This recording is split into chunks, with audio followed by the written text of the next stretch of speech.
Cuadro Alas General Casimero kontra kay David Picasso mga idol. Hindi daw obra ang ating pambato dito.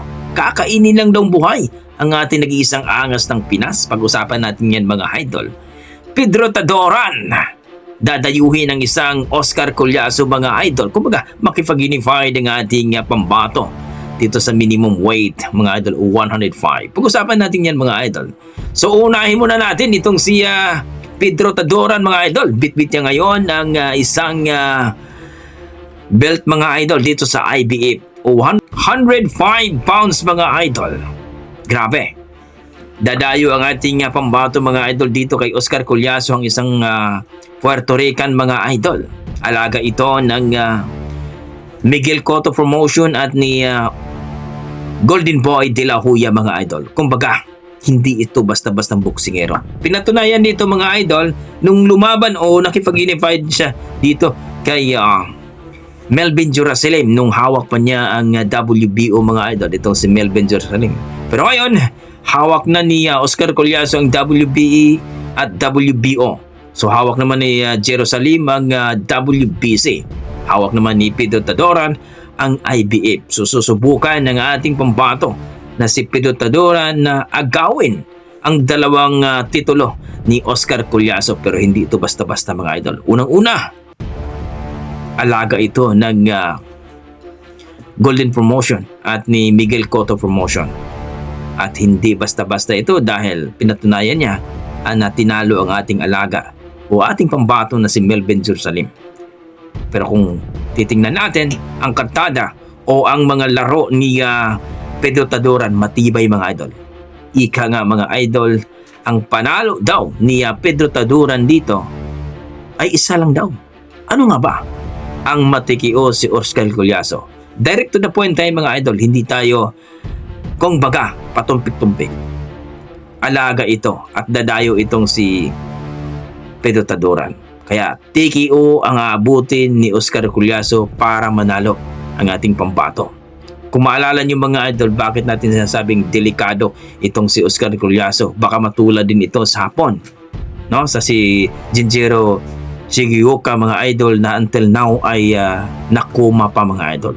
So, sad to say na hindi po maganda ang nangyari sa isang Japanese, pero that is a part of sports talaga. Kaya hindi ito basta-basta mga idol itong si Pedro Tadoran. Pero gaya ng sinabi natin mga idol, kung desisyon ang pag-uusapan natin dito, delikado po si Pedro Tadoran. So, para sa atin mga boxing fans, lalo na sa mga Pinoy, na kailangan matikio talaga para masigurado ang panalo ni Pedro Tadoran dito. So kayo mga idol, ano masasabi nyo dito? Sa kabilang banda, Cuadro Alas Casimero. Hindi daw obra dito kay David Picasso mga idol. Dahil matangka daw ito at magaling daw ito magdepensa. Hindi nga daw umobra itong si Naoya Inoue kay David Picasso. Although hindi naman siya nanalo, pero ang ibig sabihin natin mga idol, hindi daw siya natikio, hindi naman siya narugi, hindi siya na-knockdown. Dahil magaling daw siya magdepensa at talagang kung titingnan daw ay mas may marami pang tama itong si Naoya Inoue. Naglaban sila ng 12 rounds pero wala man daw katatatat sa ang mukha ni David Picasso. Pero ilan sa mga nagsabi mga idol na salita lang yan ni David Picasso.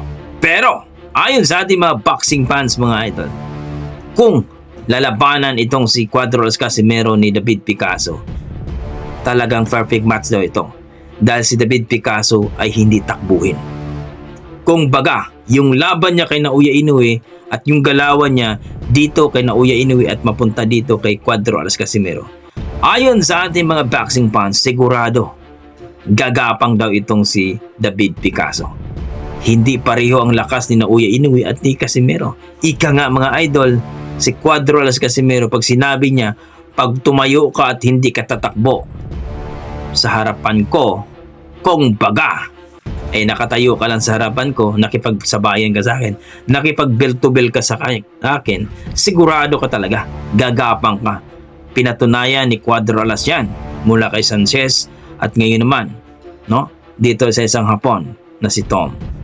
So gumapang at talagang basag pa ang ilong.